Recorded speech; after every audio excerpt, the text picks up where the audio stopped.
Logo nos primeiros anos que eu morava aqui na Alemanha, as pessoas sempre me perguntavam: como foi que você veio parar aqui? E eu não entendia de pronto essa pergunta. Eu falava que eu vim para trabalhar, que eu vim para construir a minha vida como imigrante. E eu sempre conversava muito com outros imigrantes, já que o idioma ainda não era algo que eu dominava. Eu ficava tentando entender o porquê dessa curiosidade. Algumas pessoas conseguiam até se aprofundar na pergunta em dizer: mas você veio aqui por amor? Você conseguiu um contrato de trabalho? Você veio estudar? Onde está a sua família?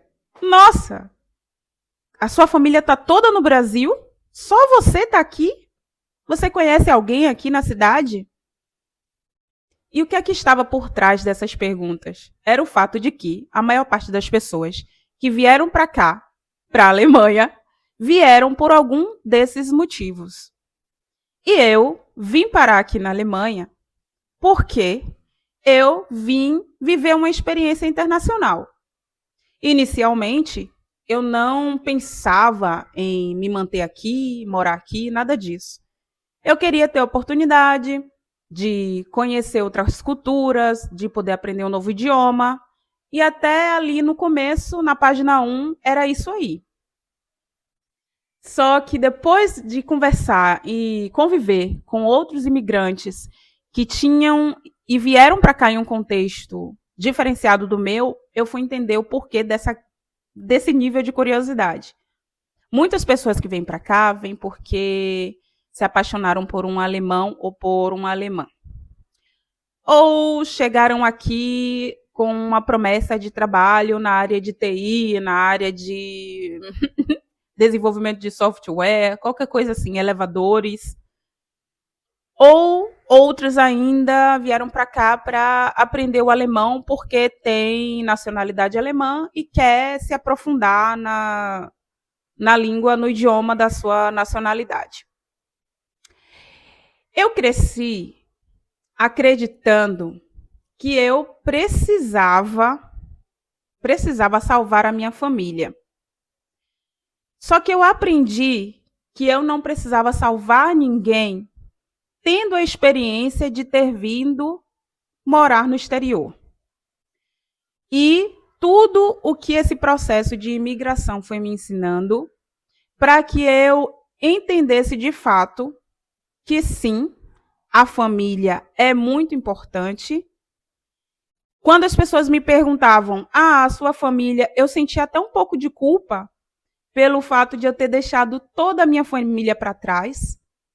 E isso aumentava esse meu nível de vontade, de desejo de ser a salvadora da minha família, porque do lugar de onde eu venho, da posição de onde eu venho, eu venho de uma família muito humilde, de mãe solo, com 6 crianças, de um pai que aparecia 2 vezes ao ano para ajudar em alguma coisa, que não dava pensão para minha mãe, para cuidar de todas essas crianças.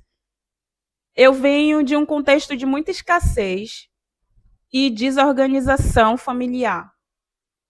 Então, eu cresci nesse contexto e, apesar de ter sido a filha mais nova desse contexto familiar entre minha mãe e meu pai, eu achava que ao conseguir sair do país, conseguir sair daquela realidade onde eu me via, e mudando de país, que isso é uma coisa muito grande. Eu não sei para você, mas de onde eu venho, na época, quando falava assim, nossa, fulana foi para o exterior, parecia que a pessoa tinha ficado assim rica da noite para o dia. Era uma das coisas mais essenciais que poderia acontecer em uma família pobre. Aí sim, você conseguiu crescer na vida, é quando você conseguiu sair do seu país para ir morar no exterior. Sabe-se lá em quais condições, né? Sabe-se lá em quais condições. Isso não era nem tão importante. Era muito mais assim, você viu o filho de fulana, a filha de fulana, tá morando no exterior, menina. Fala outras línguas, o negócio é chique. Então, as conversas que rolam e rolavam na comunidade naquela época era essa daí. Então, eu vindo dessa realidade, vendo esse caos que era viver nessa realidade da minha família, da família onde eu nasci. Quando eu venho para o exterior, é claro que na minha mentalidade, apesar de eu já ser uma mulher adulta, né, quando eu vim para cá, eu já vim com 33 anos, não vim jovem, não vim testando todas as coisas, não. Eu já sabia, já tinha uma vida encaminhada no Brasil. Então eu vim menos com esse objetivo de salvar minha família, mas intrínseco estava esse objetivo de salvar minha família. De que eu não sei. Porque ninguém nunca me falou que eu precisava salvar. Ninguém, sabe? Ninguém nunca me pediu ajuda nesse sentido, por favor, me salve. Se você não me salvar, eu não vou conseguir ser salvo. Ninguém nunca falou isso para mim. Mas eu tinha intrínseco ali na minha mentalidade que sim, se eu tinha conseguido sair do Brasil, se eu tinha conseguido galgar outros espaços, significava que eu tinha que realmente ajudar a minha família, que a minha família era o ponto principal. E essas perguntas que as pessoas ficavam me fazendo no início mexiam muito com o meu psicológico e com o meu emocional. Porque daí eu imaginava, de fato, eu posso aqui fazer coisas grandiosas para minha família no Brasil. E aí eu comecei a pensar e a construir a minha estadia aqui no país, que hoje eu vivo na Alemanha, pensar minha estadia aqui no país como algo não só do meu desejo, mas como um fato obrigatório. Eu tinha que viver aqui, porque a partir daqui eu ia ajudar a minha família inteira. Eu ia construir. Aí eu construí o ideal, né? Totalmente fora da casinha. Construir o ideal de que eu ia mandar dinheiro para o Brasil sempre, que eu ia construir que a minha mãe morava numa casa, uma casa dentro da favela, uma casa, né? Não sei se todo mundo vive essa realidade, ou sabe o que é. Coloca aí o que é favela no Brasil e você vai ver quais são os modelos de casas que a gente tem lá. E para quem não é do Brasil, mas a gente que é do Brasil, a gente sabe muito bem, assim, dentro da favela, a casa ainda sempre por acabar, construir o primeiro andar, não termina de construir o primeiro andar, já vai construir o segundo e o terceiro andar, porque assim vai poder ajudar os filhos, que os filhos vão chegar com os netos e vai poder todo mundo morar junto. Essa coisa, a pobreza, ela tem um sistema em que a gente vai entrando nele e a gente vai aprendendo a se constituir, a se construir dentro dele. E eu, com mais ainda da minha sensibilidade ali, com a minha realidade, eu pensava, vou mandar dinheiro para o Brasil, vou construir outra casa para minha mãe, vou rebocar a casa, vou consertar aquela casa toda, vou deixá-la de um jeito, no meio da periferia, no meio da favela. Vale a pena? Não sabemos. Tem gente que tem gente que não tem. Eu, no meu olhar, não vale a pena. Não vale a pena e eu não investiria mais, né? Mas naquela época, quando todo mundo ficava falando coisa, não, eu vou comprar mais roupa para minha mãe, que eu vou construir uma aposentadoria para ela e que eu vou fazer tal coisa, que eu vou acontecer. Não deu tempo, gente. Eu vou adiantar logo a história para você dizendo que não deu tempo.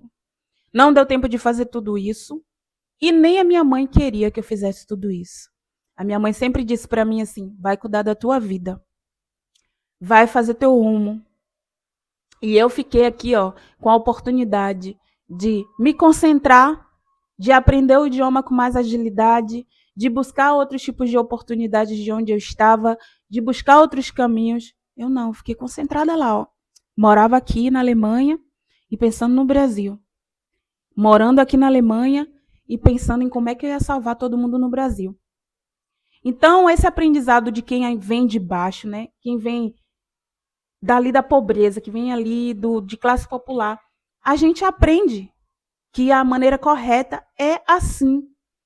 Que apesar de a gente estar aqui, a gente tem que estar aqui com a cabeça em outros lugares. Mesmo depois de ser adulto e emancipado, a gente fica pensando desse jeito. O que não tem nenhum problema, na minha ótica, querer ajudar a família, querer apoiar uma pessoa que está num momento de dificuldade, querer presentear alguém com algo que talvez a pessoa não teria condições sozinha de ter aquilo. Se eu posso proporcionar, esse é o caso também. Mas não era nem o caso nem a realidade. Menina, se eu te conto, eu estava aqui na Alemanha com um visto de voluntariado. E já tinha esse nível de cobrança em cima de mim, do que é que você vai fazer, como você vai ajudar, o que você vai fazer. Não era da minha família, não. Eram das pessoas que também eram imigrantes como eu, que estavam passando por situações parecidas. Eu vinha conversar com alguém que estava ali no mesmo, na mesma correria da gente ali, de voluntariado, e a pessoa falava, não, mas eu tenho que mandar meu dinheiro, a minha mãe está passando necessidade, se eu não mandar esse dinheiro, ela vai acontecer isso, vai acontecer aquilo, não, que o meu sobrinho, que ele está envolvido em tal coisa, que se eu não mandar esse dinheiro, o mundo vai acabar. Era assim. E a gente ganhava dinheiro de voluntariado. Não era nem o salário, amor. Não era nem o salário. A gente ganhava dinheiro de voluntariado. O que era dinheiro de voluntariado? Uma ajuda de custo. Se eu não me engano, eu ganhava na época. Se eu não me engano, eu ganhava na época 250 euros no máximo. Livres assim para mim. E como eu vinha através do programa de voluntariado, eu tinha moradia garantida, né? Morava em uma casa compartilhada, onde cada um tinha o seu quarto. Tinha alimentação garantida e tinha um cartão de transporte, amor. Beijo. Era isso, era essa a realidade que eu estava vivendo aqui quando eu cheguei na Alemanha. E eu guardava todo o meu dinheiro. Eu não gastava com praticamente nada. Eu ia aqui, ó, desembocando nessas lojas de €1 para comprar uma lembrancinha disso, um negocinho daquilo. E a primeira vez que eu fui no Brasil, chego nos mercados, comprei um monte de chocolate, um monte de coisa, botei na bolsa. Mas aí é a história que eu vou contar depois. O que é que aconteceu realmente quando eu cheguei no Brasil com essa quantidade de chocolate, que foram as coisas que eu pude comprar, né? Com meu dinheiro, porque eu não estava aqui. As pessoas, eu não estava aqui rica como a gente imagina quando a gente está lá na comunidade pobre e a gente pensa assim, saiu do Brasil, a gente pensa que a pessoa ficou milionária de uma hora para outra.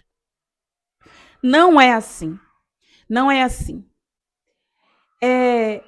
Eu comecei a repensar as minhas relações com os meus familiares.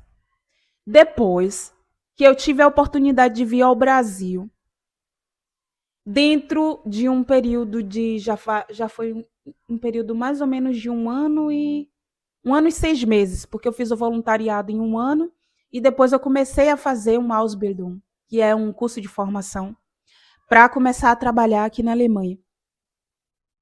Então, eu vou contar essa história mais detalhada posteriormente. Então, em algum dos vídeos aí que vai estar aí. Então, eu vim no Brasil, trouxe essas coisas, todas que eu pude, fui lá, comprei os mimos, não sei o quê.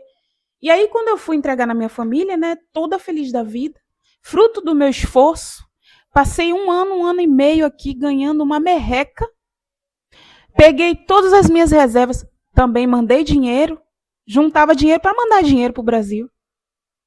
Tá bom para você? Eu juntava dinheiro para mandar dinheiro para o Brasil. E o que é que eu recebia em troca desse dinheiro? Eu não esperava não que a minha família me salvasse, que ninguém dissesse assim, ai, que maravilhosa que tu és. Não, não. Eu esperava receber o básico, que é, como você tá? O que é que está acontecendo por aí? Está passando por alguma necessidade? Alguém relou a mão em você? Qualquer pergunta desse nível já me deixaria assim muito satisfeita e já faria eu me sentir assim valorizada minimamente por estar e fazer parte da família. Só que não era o que acontecia, não.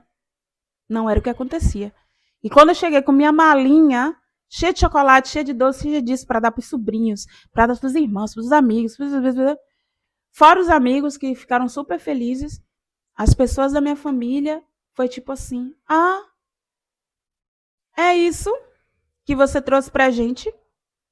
E aí, Eu juntei todos os meus lencinhos, chorei as minhas pitangas escondidas, porque nesse momento eu percebi que eu mandava dinheiro para o Brasil para poder comprar amor, para poder comprar respeito, para comprar a valorização da pessoa que eu sou.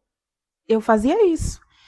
Eu não tinha gratuitamente, eu não tinha esse olhar dos meus familiares de uma maneira simples, de uma maneira natural, como eu tenho hoje com a minha família, né, aqui. E eu percebi que eu estava fazendo isso porque eu queria comprar isso deles. Não era todo mundo não, tá, gente? Porque se um dia alguém na minha família assistir esse vídeo e vier com história pra cima de mim, se não serviu para você a carapuça, fica na tua.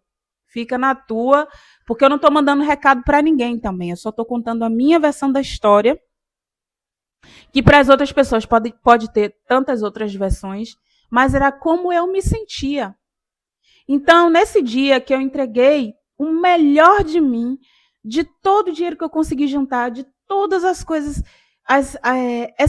de todas as coisas que eu deixei de experimentar no meu período de voluntariado aqui, até no Ausbildung, das economias todas que eu fiz para poder trazer coisas que fossem tipicamente alemães, para as pessoas sentirem, nossa, olha o que ela preparou para a gente. Não, a reação foi o contrário, foi assim, ah, legal. Então, a partir desse dia e de outros momentos, né, que eu fui juntando as peças do meu quebra-cabeça, eu fui entendendo que, na verdade, eu tinha assumido esse papel de salvadora. Ninguém tinha me pedido absolutamente, nunca tinha me pedido isso, nada para que eu fosse salvadora de coisa alguma. E principalmente na relação com a minha mãe, eu entendi o que é que a minha mãe queria de mim. Eu entendi qual era a expectativa que ela tinha sobre mim. A minha mãe, ela sempre foi muito tranquila em falar para mim assim: não, meu amor, não faça isso. Cuide da sua vida. Do jeito dela simples, do jeito dela humilde. Da pessoa que estudou até a 4ª série, muito mal, porque viveu uma vida assim, cheia de restrições, para não falar outra palavra aqui. Então, a minha mãe, ela já tinha me falado: não precisa, meu amor. Você não precisa fazer isso. Você já me dá muito orgulho. Ela falava isso. Você já me dá muito orgulho. Você está dando certo na vida. E é tudo isso que eu quero de você. Só que eu achava que a vida dela não era tão boa. E eu queria fazer o que eu pudesse para mudar a realidade da minha mãe. E todo o empenho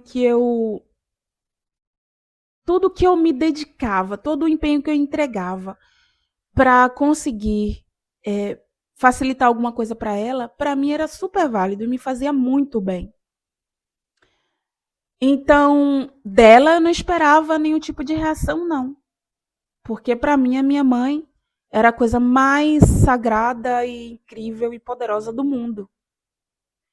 Mas dos outros familiares, eu esperava o mínimo.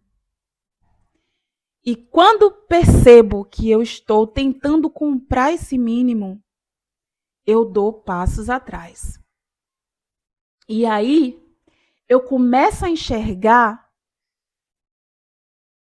como eu estava sendo ingênua, como eu estava fazendo um caminho desnecessário que não ia me ajudar a ser uma pessoa melhor e nem que não era um caminho de verdade. Porque eu fazia a minha entrega de verdade, mas o que eu recebia de retorno não era de verdade. E mais uma vez, eu não esperava muita coisa, gente. Eu esperava migalhas. Isso é a verdade. Eu esperava reações de migalhas. Reações de, nossa, você é importante para a gente também. Porque era isso que eu dizia quando eu fazia as coisas pelos meus familiares. Era de, você é importante para a gente também. Nossa, você mora longe agora. Eu vou te ligar mais vezes. Ou eu vou te ligar com uma certa frequência. Ou você cuida tanto da gente, a gente vai cuidar de você também.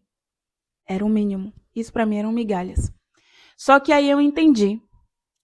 Eu entendi que eu não podia continuar nisso, nesse relacionamento com a minha família, que estava se tornando um relacionamento, de uma certa maneira, um relacionamento tóxico, né? E quando foi que isso ficou muito claro, muito aparente para mim?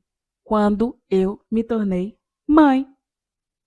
Porque aí eu tive que olhar para a situação da minha família e eu tive que olhar que eu estava construindo uma família. Aí, minha amiga, todas as chaves, quem é da minha geração aí, sabe? As fichas caíram. Todas as chaves abriram portas nesse momento na minha mente. Porque eu entendi que a família que eu estava me dedicando tanto, que eu estava dando tanto a minha energia, daqui, daqui, eu estava apenas cuidando de uma família que não era minha família.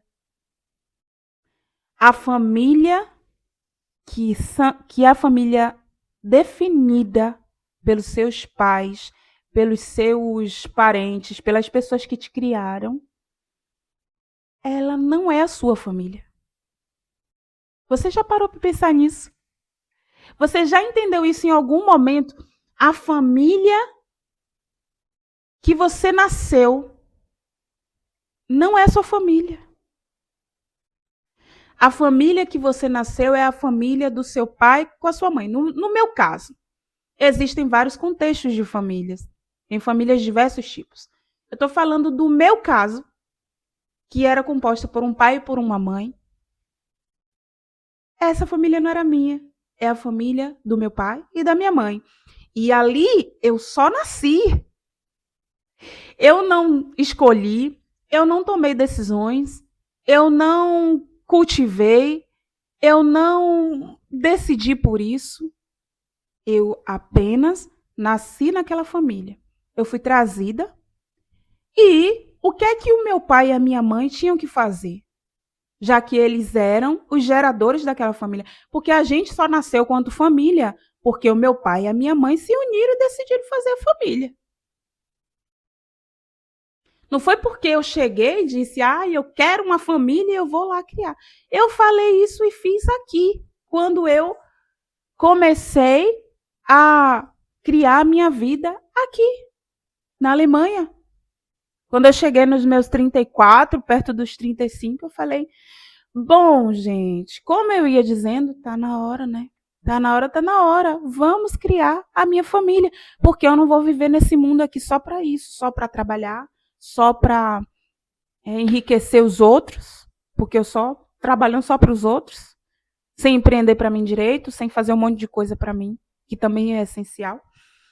Aí eu comecei a criar minha família e a família que meu pai e minha mãe criaram, no meio do caos deles, no meio da desorganização deles, no meio da estrutura dele, de tempo, de dinheiro que eles tinham, mas foi uma decisão deles, né? Foi truncada, foi totalmente disfuncional, mas foi o que eles conseguiram fazer. E, uma vez que na família a gente não tem mais entes que são dependentes, por exemplo, crianças, idosos, pessoas que estão passando por problemas de saúde, que precisam de um acompanhamento mais próximo. Se a gente não tem mais esses casos na família, então cada um tem que cuidar da sua vida quando a gente se torna adulto. E lá estava eu, olhando para esse contexto aonde eu nasci, dessa família de onde eu nasci e dizendo: quero isso para minha família, não quero isso para minha família. E comecei a construir e a cultivar a minha família a partir daí. Eu comecei a perceber que o tempo e a energia e o dinheiro que eu estava investindo em uma família que todo mundo já sabia se virar, que todo mundo já tinha a sua independência, que todo mundo já estava construindo as suas próprias famílias, eu comecei a entender que eu precisava mesmo era me concentrar na minha família. E sabe que indiretamente era a mensagem que a minha mãe queria me dar e que ela nunca soube me dizer. E era indiretamente a mensagem que os meus irmãos homens quiseram me dar. Porque lá em casa, os meus irmãos homens, eles podem ter sido acusados de tudo e qualquer coisa, mas eles construíram as suas famílias. E eles foram em busca de resultados para as suas famílias. E isso tudo parecia, ao olhar de terceiros, muito egoísta. Até do meu próprio olhar mesmo. Em uma certa medida era, porque também a gente não pode ir ao extremo, não é verdade? A gente tinha ali, olha o que eu pontuei para vocês aqui. Se não tem um idoso, se não tem uma pessoa que está ali com uma restrição física, mental, qualquer coisa estrutural de não conseguir trabalhar, de não conseguir se manter, se não tem crianças que não estão sendo observadas, então os adultos têm que procurar o seu caminho. E no caso da minha família, a gente tinha claramente a nossa mãe, né? Que envelheceu sem aposentadoria, que trabalhou ainda. Nossa, minha mãe trabalhou até o final da vida dela praticamente. Então a gente precisava cuidar dela. E quanto a isso, não tem discussão. A gente tinha que apoiar. Então, acho que os meus irmãos, de uma certa maneira, eu via como egoísta algumas coisas. Nesse sentido, eu via sim. Mas o intuito não é fazer julgamento. Eu aprendi com eles. Depois que o meu olhar se abriu, eu aprendi com eles isso. Entendi que muitos passos que eles deram não era de egoísmo. Era apenas de, peraí, vem cá, deixa eu cuidar aqui da minha vida. Cuidar aqui um pouquinho da minha estrutura.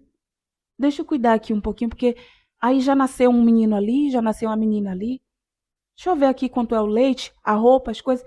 E quando a gente está cuidando da nossa família, aí você vai concordar comigo, a gente quase que não consegue tempo para cuidar de outras coisas, gente. E eu não consigo entender como tem gente que tem família e continua cuidando da família de base, não das pessoas que estão muito necessitadas na família, que isso aí não tem discussão nenhuma, já falei, mas das, tipo, porque o meu sobrinho, porque o meu irmão, porque a minha mãe não, porque o meu irmão, porque o meu afilhado, porque, gente, se não estão passando dificuldade, e aí quando você vai lá no Instagram, vai nas redes sociais, você vê todo mundo bem lá, melhor do que você até, viajando, conhecendo lugares na cidade que você não teve nunca oportunidade, porque você sempre trabalhou feito uma louca, eu, no caso. Alugando casa na praia, fazendo churrasco todo final de semana. Aqui na minha realidade, quando é que eu faço um churrasco com a minha família? Uma vez ou outra. Aí eu vou me preocupar se lá no Brasil alguém está comendo picanha ou salsicha.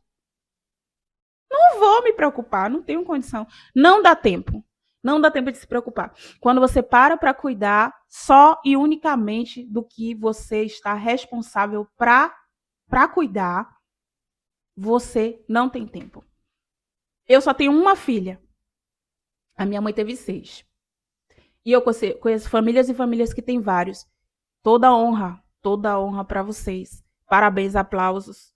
Eu digo que vocês, assim, mãe de mais de 2, 3 crianças, para mim, são verdadeiras heroínas. Toda mãe, para mim, é uma heroína, mas essas mães que têm várias crianças, que fazem tudo praticamente sozinha, gente, vocês são verdadeiras heroínas.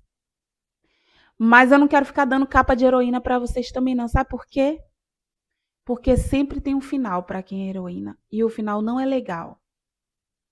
Então, melhor do que ser heroína é ser protagonista da sua própria vida. E eu espero que vocês, mesmo com essa quantidade maior de filhos, que vocês também encontrem um passo aí, um caminho onde vocês vão dizer assim, espera aí que agora esse é meu momento. Agora eu vou cuidar de mim, eu vou cuidar do que eu estou pensando, eu vou cuidar do que eu estou fazendo, e não vou ficar me preocupando só com o outro, não. Eu vou cuidar de mim também. Mas dá, gente.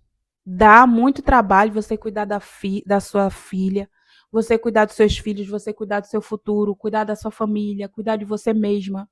Não dá tempo de você se preocupar em cuidar de uma família que é a família que você nasceu. E eu não espero que a minha filha se preocupe comigo quando ela estiver adulta, cuidando da vida dela e vivendo a família dela. Eu espero o que eu não tive e o que eu não tenho da minha família. E a gente vai falar sobre esse tema mais, se vocês quiserem. Mas eu espero é que ela me dê amor, me dê carinho. Mais do que isso, não. Não preciso, não. Porque, como a minha mãe me ensinou, tudo que você produz, tudo que você construir, é para você. Porque o maior... Eu já fiz o meu trabalho, né? Ela dizia para mim de outra maneira, mas ela falava assim: eu já fiz o meu trabalho. Agora você tem que continuar. E o que é de mais valioso que eu podia dar para minha mãe? Orgulho. Dar orgulho? Ela sentir que ela tem orgulho de mim.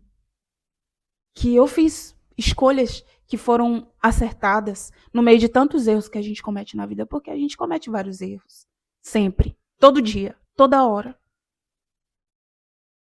Então, cuide da sua família. Cuide daquilo que está aqui, ó, na sua mão. Não se sobrecarregue. Eu vivi uma vida sobrecarregada quando eu cheguei aqui na Europa. Por minha culpa. Ninguém mandou eu me sobrecarregar. Antes mesmo de ser mãe. Eu era sobrecarregadíssima. Com a ideia de que eu precisava salvar a vida da minha família. E você não precisa salvar ninguém, amor. Se você conseguir salvar você mesma, você já vai estar no lucro. Esse foi o conteúdo de hoje. Eu queria muito que você pudesse compartilhar comigo o que é que você achou do conteúdo. Se você também, será que você também está vivendo uma realidade como mais ou menos como essa aqui, com relação à família? O que é que você achou desse tema que eu trouxe? Será que realmente faz sentido para você? Se faz sentido, você já sabe. Se inscreve no canal, clica no gostei, hypa esse conteúdo, para que o meu conteúdo, o canal acabou de nascer, gente. E o crescimento desse canal só depende de você, depende da sua curtida, do seu comentário e me dá a chance da sua inscrição de produzir ainda mais conteúdos como esse para você. Um lindo dia e a gente se vê no próximo vídeo.